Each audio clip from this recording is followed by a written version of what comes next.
കുട്ടനാട് നഗരവികസന നടപടികൾക്ക് തുടക്കമായി. സ്ഥലമേറ്റെടുപ്പിന്റെ ഭാഗമായി സർവേ ആരംഭിച്ചു. കനത്ത പോലീസ് സുരക്ഷയിലായിരുന്നു സർവേ നടന്നത്. 14 കോടിയോളം രൂപയുടെ പദ്ധതികളാണ് ആസൂത്രണം ചെയ്തിരിക്കുന്നത്. തൃത്താല മണ്ഡലത്തിലെ പ്രധാന ടൗണും പാലക്കാട് ഗുരുവായൂർ സംസ്ഥാന പാതയിലെ പ്രധാന കേന്ദ്രവും കൂടിയാണ് കൂറ്റനാട്. കുന്നംകുളം, പട്ടാമ്പി, പൊന്നാനി, എടപ്പാൾ, പള്ളിപ്പുറം, കുറ്റിപ്പുറം, പട്ടാമ്പി, ചെറുതുരുത്തി എന്നീ ഭാഗങ്ങളിലേക്ക് റോഡുകളുള്ള നഗരത്തിൽ ഏത് സമയവും വാഹനങ്ങളുടെയും ആളുകളുടെയും തിരക്കാണ്. ഈ സാഹചര്യത്തിലാണ് നഗരത്തിൽ വികസനവും സൗന്ദര്യവൽക്കരണവും നടപ്പാക്കാൻ പദ്ധതി തയ്യാറാക്കിയത്. നവീകരണത്തിന്റെ ഭാഗമായി സർവേ നടപടികൾക്ക് തുടക്കമായിട്ടുണ്ട്. കൈയേറ്റ ഭൂമികളിൽ സർവേ നടപടികൾ സ്വീകരിക്കുമ്പോൾ ഉണ്ടാകുന്ന പ്രതിഷേധങ്ങളെ ചെറുക്കാൻ കനത്ത പോലീസ് സുരക്ഷ ഒരുക്കിയിരുന്നെങ്കിലും അനിഷ്ട സംഭവങ്ങളൊന്നും ഉണ്ടായില്ല. പാലക്കാട് ലാൻഡ് അക്വിസിഷൻ തഹസിൽദാർ മുരളീധരന്റെ നേതൃത്വത്തിലുള്ള സംഘമാണ് സർവേ നടത്തുന്നത്. കൂറ്റനാട് സെന്റർ നവീകരണത്തിന്റെ ഭാഗമായി പ്രാഥമിക വിജ്ഞാപനം പുറപ്പെടുവിക്കാനുള്ള 11-1 പബ്ലിക്കേഷന്റെ ഭൂമിയുടെ വിസ്തീർണം അളക്കുന്ന നടപടിയായിട്ട്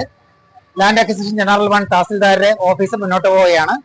ആയതിന്റെ ഭാഗമായിട്ടാണ് 13.30 ഭൂമി, 32.33 സെന്റ് സ്ഥലം കൂറ്റനാട് നാഗലശ്ശേരി വില്ലയിൽ നമ്മൾ ഏറ്റെടുക്കാൻ പോവുകയാണ്. അതിന്റെ ഭാഗമായി നടക്കുന്ന പ്രാഥമിക സർവേക്കാണ് ഇന്ന് ഉദ്യോഗസ്ഥന്മാരെ സഹായിക്കാൻ മറ്റ് ഡിപ്പാർട്ട്മെന്റിലത്തെ ഉദ്യോഗസ്ഥന്മാരും ഇവിടെ ഹാജരായിരിക്കുന്നത്.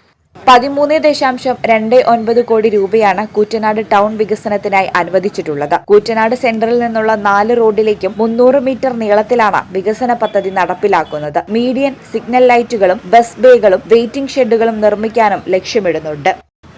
ഈ ചാനൽ തൃത്താല. BSc ഒപ്റ്റോമെട്രി ഒരു പ്രൊഫഷണൽ കോഴ്സാണ്. ഇതൊരു പ്രാക്ടിക്കൽ ഓറിയന്റഡ് കോഴ്സും കൂടിയാണ്.